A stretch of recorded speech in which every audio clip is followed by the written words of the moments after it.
نحمده ونصلي على رسوله الكريم اما بعد فاعوذ بالله من الشیطان الرجیم بسم اللہ الرحمن الرحیم۔ ناظرین، ضمائر کی بحث جاری تھی۔ اس سے ما قبل ہم نے جو سبق پڑھا اس میں ہم نے ضمیر منصوب متصل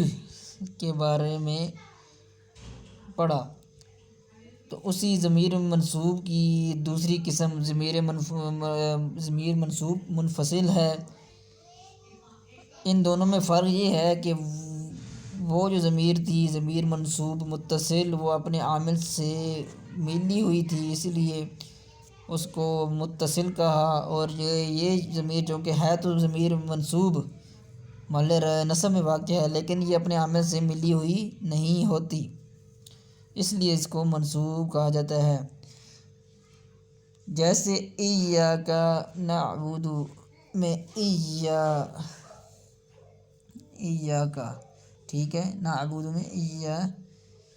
جو ضمیر ہے وہ ضمیر منصوب منفصل ہے، یہ بھی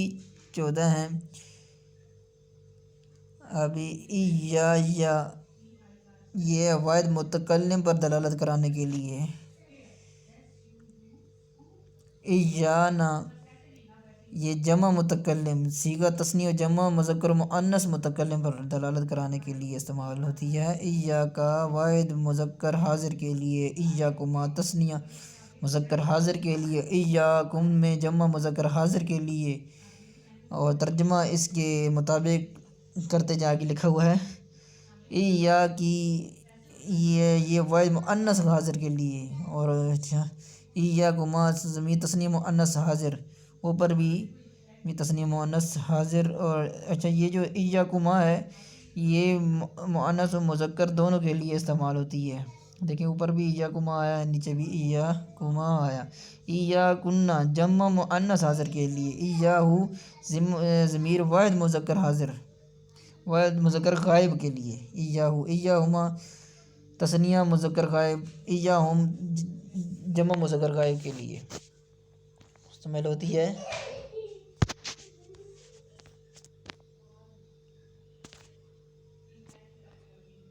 ایاہا واحد مؤنث غائب کے لیے، ایاہما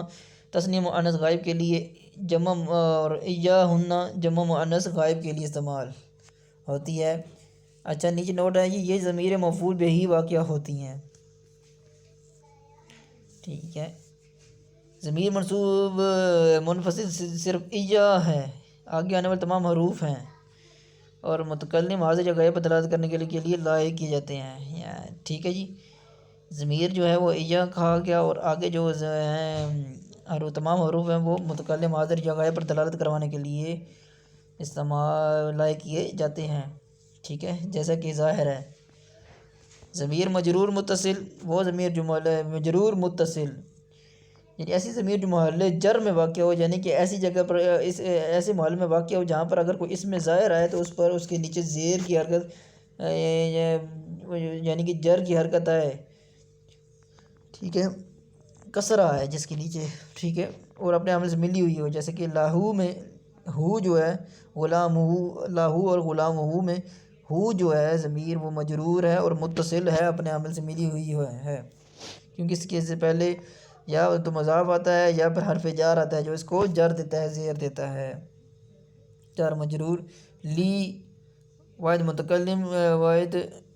مذکر مؤنث متکلم کے لیے لانا تثنیہ و جمع تثنیہ و جمع مذکر مؤنث متکلم کے لیے، لاکا واحد مذکر حاضر کے لیے، لاکما واحد تثنیہ مذکر حاضر کے لیے، لاکم جمع مذکر حاضر کے لیے، لاکی واحد مؤنث حاضر کے لیے، لاکما تثنیہ مؤنث حاضر کے لیے بھی استعمال ہوتی ہے، اور تثنیہ مذکر حاضر کے لیے بھی استعمال ہوتی ہے۔ لاکنہ جمع مذکر حاضر کے جمع مؤنث حاضر کے لیے، لاہو واحد مذکر غائب کے لیے، لاہما تثنیہ مذکر غائب کے لیے، لاہم ضمیر جمع مذکر غائب کے لیے، لاہا ضمیر واحد مؤنث غائب کے لیے، لاہما تثنیہ مؤنث غائب کے لیے، لاہن جمع مؤنث غائب کے لیے استعمال ہوتی ہے۔ یہ ضمیریں حرف جار کا مجرور یا مضاف الیہ واقع ہوتی ہیں۔ اصول یہی ہے کہ غائب کی ضمیر ما قبل مذکور کسی نہ کسی طرف دلالت کرتی ہے، چنانچہ ضمیر کو راجع لوٹنے والی اور جو ہے کو اس کا چیز کا مرجع یعنی لوٹنے کا مقام، ٹھیک ہے، ضمیر آتی ہے وہ ما قبل کسی نہ کسی چیز پر دلالت کرا رہی ہوتی ہے، اس لیے یہ یعنی کہ اس کی طرف وہ لوٹ رہی ہوتی ہے، اس کے ساتھ متصل ہو رہی ہوتی ہے، ٹھیک ہے، یعنی کہ کوئی اس میں ظاہر آیا اور اس کے بعد میں اسی اس میں ظاہر پہ دلالت کرنے کے لیے ضمیر لائی گئی، تو اس ضمیر کو راجع اور اس میں ظاہر کو جہاں جس کی طرف یہ راجع ہو اس کو مرجع کہا جاتا ہے۔ راجع کا مطلب لوٹنے والی اور مرجع کا مطلب لوٹنے کا مقام۔ بس اوقات ضمیر غائب کی ماقبل کوئی مرجع نہیں ہوتا بلکہ ما بعد آنے والا جملہ اس کی تفسیر کر رہا ہوتا ہے۔ اگر مذکر کی ضمیر ہو اس سے ضمیر شان، اگر مؤنث کی ضمیر ہو اس سے ضمیر قصہ کہتے ہیں، جیسے کہ قل هو اللہ احد، آپ فرما دیجئے کہ فرما دیجئے کہ شان یہ ہے کہ اللہ ایک ہے، ٹھیک ہے۔ اب دیکھیں اس میں ہوا جو ضمیر آئی ہے اس کی ما قبل پر دلالت نہیں کر رہی تھی بلکہ آگے جو اللہ آیا اللہ کی طرف لوٹ رہی تھی، اور اس کی اللہ کے بارے میں تفسیر یوں ہوئی کہ اللہ ایک ہے، اللہ کے بارے میں بتایا گیا۔ انہا فاطمۃ راکبت، ابھی اس میں دیکھیں انہا میں ہا ضمیر تھی،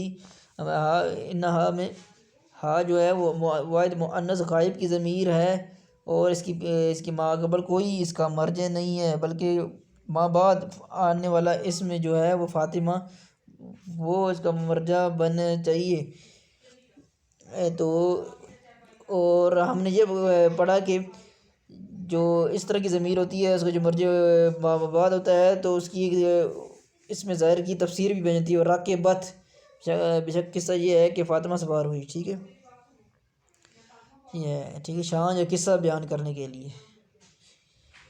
یہ ہا واحد مؤنث کے علاوہ باقی 5 صیغوں میں